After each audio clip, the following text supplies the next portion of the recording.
Mandya district Maddur taluk CA. Hobli Karadkere ಗ್ರಾಮ. ರಾಜೇಂದ್ರ ಅನ್ನುವಂಥವರು ಒಂದು ಕೃಷಿಗೆ ಔಷಧಿ ಸಿಂಪಡಣೆ ಮಾಡುವಂತಹ ಒಂದು ಡ್ರೋನನ್ನು ತಂದಿದ್ದಾರೆ. ಅದನ್ನು ಕೆ. ಶೆಟ್ಟಹಳ್ಳಿ ಏಳೂರಮ್ಮ ದೇವಸ್ಥಾನದ ಹತ್ರ ಇವತ್ತು ಕಬ್ಬಿಗೆ ಔಷಧಿ ಸಿಂಪಡಣೆ ಮಾಡ್ತಿದ್ರು. ನಾವು ಅಲ್ಲಿ ವಿಸಿಟ್ ಕೊಟ್ಟು ಅವ್ರನ್ನ ವಿಚಾರಿಸಿದ್ವಿ.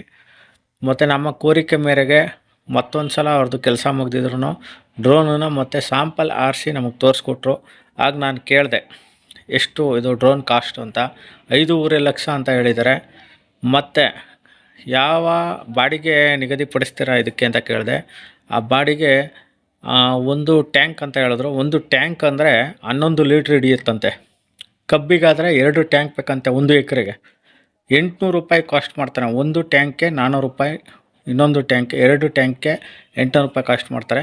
ಭತ್ತಕ್ಕೆ ಮೋಸ್ಟ್ಲಿ 350 ಅನಿಸುತ್ತೆ ಒಂದು ಟ್ಯಾಂಕ್ಗೆ. ಅದಕ್ಕೂ 2 ಟ್ಯಾಂಕ್ ಅನಿಸುತ್ತೆ. ಅದು 600-700 ರೂಪಾಯಿ ಕಾಸ್ಟ್ ಮಾಡ್ತಾರೆ. ನಾನು ಅವ್ರನ್ನ ನಂಬರ್ ಹಾಕ್ತೀನಿ. ಮತ್ತು ಎಡಗನಹಳ್ಳಿ, ಗೋಪನಹಳ್ಳಿ, ಲಕ್ಷ್ಮೇಗೌಡನದೊಡ್ಡಿ, ಸಬ್ನಹಳ್ಳಿ, ಕಾಡ್ಕೊತ್ನಹಳ್ಳಿ, ಈ ಸುತ್ತಮುತ್ತ ಇನ್ನು ಯಾವ್ಯಾವ ಊರು ಇದ್ರು ಅವ್ರ ನಂಬರ್ ಹಾಕಿರ್ತೀನಿ, ಅವ್ರ ಹೆಸ್ರು ಹಾಕಿರ್ತೀನಿ, ಕಾಂಟ್ಯಾಕ್ಟ್ ಮಾಡಿ. ಮತ್ತು ಔಷಧಿ ಫರ್ಟಿಲೈಸರ್ ಅಂಗಡಿಯವ್ರದ್ದು ಶಂಕರ್ ಅಂತ, ಅವ್ರದ್ದು ಒಂದು ನಂಬರ್ ಹಾಕಿರ್ತೀನಿ. ನೀವು ಅವ್ರ ಮೂಲಕ ತರಿಸ್ಕೊಳ್ಳಿ, ಇಲ್ಲ ಡೈರೆಕ್ಟಾಗಿ ತರಿಸ್ಕೊಂಡು ನೀವು ಔಷಧಿ ಸಿಂಪಡಣೆಗೆ ಇವತ್ತು ಕಾರ್ಮಿಕರು ಸಿಗಲ್ಲ. ಆ ಕಾರಣಕ್ಕೆ ಈ ಔಷಧಿ ಸಿಂಪಡಣೆಯನ್ನು ಡ್ರೋನ್ ಮೂಲಕ ನೀವು ಯೂಸ್ ಮಾಡ್ಕೋಬೇಕು ಅಂತ ನಾನು ಕೇಳ್ಕೊಳ್ತೀನಿ.